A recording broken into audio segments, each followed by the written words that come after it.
আপনাদেরকে সতর্ক করি, রাত্রিকালীন সময়ে কিছু কাজ আপনারা করবেন না কখনো। যে কাজগুলো রাত্রিকালীন সময়ে যদি আপনি মুখোমুখি হন, আপনাকে কিছু পরিকল্পনা, উদ্যোগ, সিদ্ধান্ত গ্রহণ করতে হবে এগুলো থেকে বাঁচার জন্য। ধরে নেন আপনি রাত্রিবেলায় হেঁটে যাচ্ছেন নির্জন এলাকা, ঢাকা সিটির মধ্যে সাধারণত কম হয়, তাও হয়। বারবার মনে হচ্ছে পেছন থেকে কে যেন আমাকে ডাকছে, পেছন থেকে আমাকে কে যেন ডাকছে, অথবা কেউ আমাকে ফলো করছে, আমাকে অনুসরণ করছে, আমার পেছন দিয়ে আমাকে কেউ যেন অনুসরণ করে হেঁটে হেঁটে আসছে, মনে হয় কি হয় না? এরকম যখন হবে আপনি এইভাবে ঘাড় ঘুরিয়ে তাকাবেন না, হয় পুরো শরীরটা নিয়ে তাকাবেন, অথবা আপনি তাকাবেনই না। কারণ এই ধরনের ঘাড় ঘুরিয়ে তাকানোর পরে অনেক মানুষ স্ট্রোক করে। কারণ কি? সে আতঙ্কিত হয়ে যায়, মনে হচ্ছে যে কেউ তাকে থাবা মারল। এগুলো হচ্ছে বদজিনের আসর। তাহলে ঘাড় ঘুরে তাকাবেন না, হয় পুরো বডি নিয়ে ঘুরবেন এবং আয়াতুল কুরসি পড়বেন, অথবা আপনি পিছনের দিকে তাকাবেনই না। এটা খুব খেয়াল রাখবেন, বিপদে পড়তে না চাইলে। 2 নম্বর, এই শীতকালীন সময় অনেকের জুতার মধ্যে, মসজিদের এই যে বক্সের মধ্যে, বিছানার মধ্যে, কম্বলের নিচে সাপ এসে বসে থাকে, আছে না নাই? গ্রামগঞ্জে যখন বিছানার ওপরে, কম্বলের নিচে অথবা কাঁথা বালিশের নিচে এরকম সাপ দেখবেন, প্রথমে মারবেন না। নবীজির নিষেধাজ্ঞা আছে। কি করবেন? সাপটাকে চলে যেতে বলবেন। যদি সাপটা চলে যায়, চলে গেল। যদি না যায়, তারপর আপনি অ্যাকশানে যাবেন। কারণটা কি? যদি না যায় তাহলে জানতে হবে এই দুষ্ট সাপ, আর যদি চলে যায় তাহলে জেনে নেবেন যে এই সাপটা জিন। কারণ জিনেরা 2টা রূপ খুব পছন্দ করে, একটা হচ্ছে বিড়ালের রূপ আর একটা হচ্ছে সাপের রূপ। কথা বুঝতে পেরেছেন? প্রথমে মারবেন না, সুযোগ করে দিবেন। 3 নাম্বার, আপনি হেঁটে যাচ্ছেন, দেখতে পাচ্ছেন যে একটা সোজা বাঁশ ঝাড়, অথচ বাঁশগুলো কয়েকটা এভাবে হেলে আপনার দিকে আছে। অথবা দিনের বেলায় দেখছেন যে সোজা গাছ, রাত্রিবেলা আসতেছেন একটা ডাল আপনার দিকে এভাবে ঝুলে পড়ে আছে, কোনো কারণ নাই, ঝড় নাই, বৃষ্টি নাই। এরকম যদি দেখেন, খবরদার, আপনাদের কাছে রিকোয়েস্ট, ওই ঝাড় অথবা গাছের ডালার নিচ দিয়ে আপনারা যাবেন না। কারণটা কি? এখানে ভালো জিনের আসরও থাকে, বদ জিনেরও আসর থাকে। যদি একান্তই যেতে হয় তাহলে আপনারা কি করবেন? আয়াতুল কুরসি জোরে জোরে পড়তে পড়তে যাবেন। এতে করে যদি বদজিন থাকে এখান থেকে দূর হয়ে যাবে। আল্লাহু আকবার বলেন।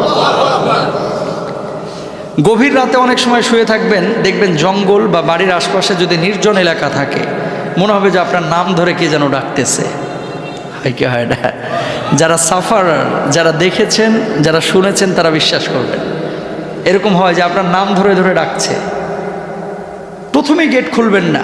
যদি 3 বার ডাকে, আপনি খুব সতর্কতার সাথে আগে আয়াতুল কুরসিটা পড়ে নেবেন, তারপরে জানালা খুলে অবজার্ভ করবেন, এরপরে বাইর হবেন।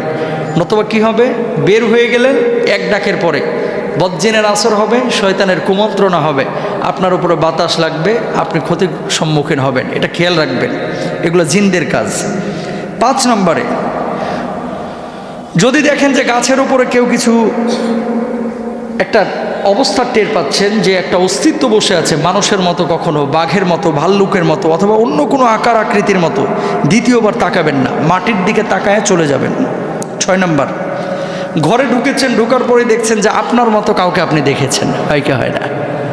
ঘরে ঢোকার পরে আপনি দেখছেন যে আপনার মতো একজন কি চেয়ারে বসে আছে, অথবা মনে হচ্ছে যে বিছানার উপরে কে যেন শুয়ে, আপনার বাবার মতো, আপনার মতো। আতঙ্কিত হবেন না। কি করবেন?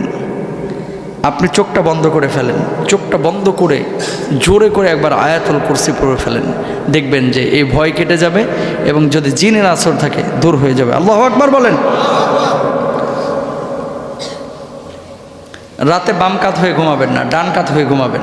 অনেকে দেখবেন চিত হয়ে ঘুমায়, বুকটা নিচে, নিতম্ব উপরে, আছে না নাই?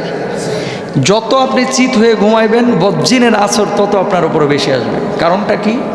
এই সূরতটা, এটা একটা মানে নেকেট চরিত্রের সূরত, ঠিক কিনা?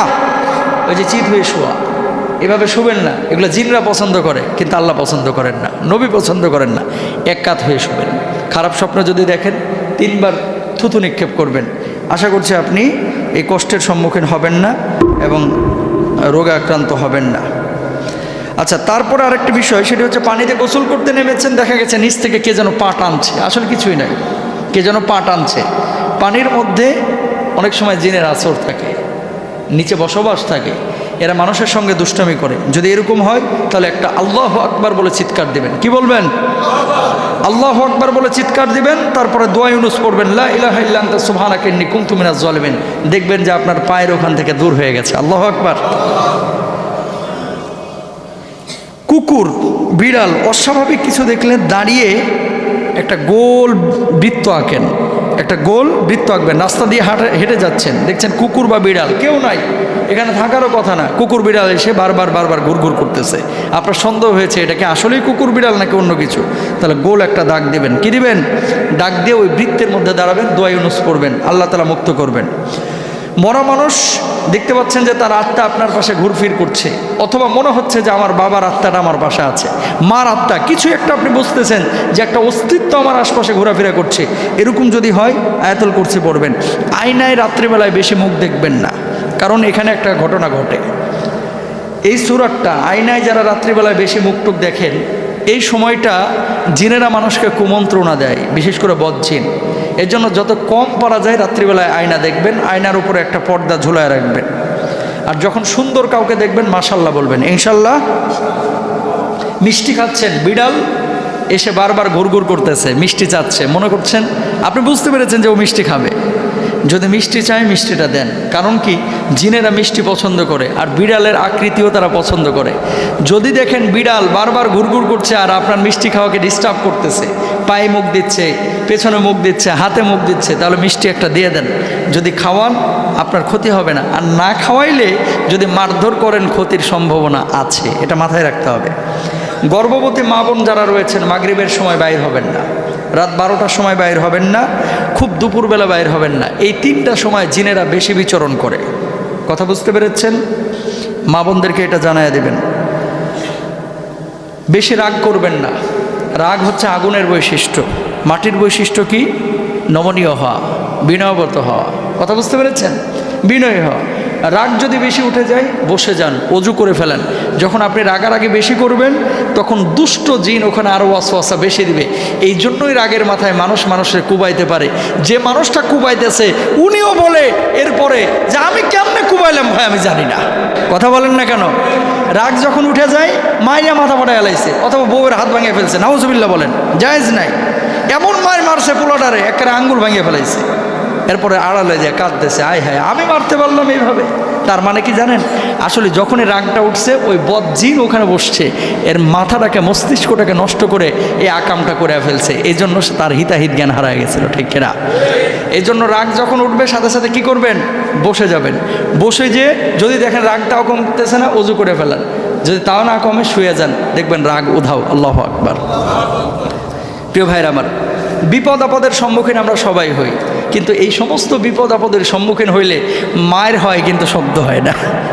কথা বলেন না কেন? মায়ের হয় শব্দ হয় না, বুঝেন নাই? জ্বর হলে ডাক্তার ধরা পড়ে, মানে ডাক্তার ধরতে পারে। মাথা ব্যথা হলে মাথা এই আপনার পরীক্ষা নিরীক্ষা করে ধরতে পারে। হার্ট কিডনি ডিজিজ হলে এগুলো পরীক্ষা নিরীক্ষা করে ধরা যায়। এই সমস্ত দুষ্ট জিনের চক্রে যারা পড়েছে ডাক্তারের কাছে গিয়ে বলে কিছু পায় না, কোনো রোগ ধরা পড়ে না, কিন্তু যার ভেতরে আক্রান্ত হয়েছে বা যার ভেতরে ইফেক্ট করেছে সেই জানে এগুলোর জ্বালা কত। কথা বুঝতে পেরেছেন? এই জন্য এগুলো হচ্ছে কোরআনের চিকিৎসা। আপনারা এগুলো মানার চেষ্টা করবেন। আল্লাহ কবুল করুন, বলুন আমিন। এই যুবক যারা আপনারা আজকে আছেন, আপনাদেরকে একটা কথা, এই যে সুন্দর সুন্দর জিনিসগুলো আপনাদের সামনে বলতেছি, কোথা থেকে বলতেছি? কোরআন হাদিস থেকে বলতেছি, নবীজির কথা থেকে আমরা কোট করছি। কথাগুলো সুন্দর না? এই কথাগুলো যদি আপনারা মানেন, লাভকে আমার আছে নাকি আপনার আছে? আপনাদের লাভ আছে। আর আমি সবটা পাবো কি? আপনি যদি সৎ কাজ করেন।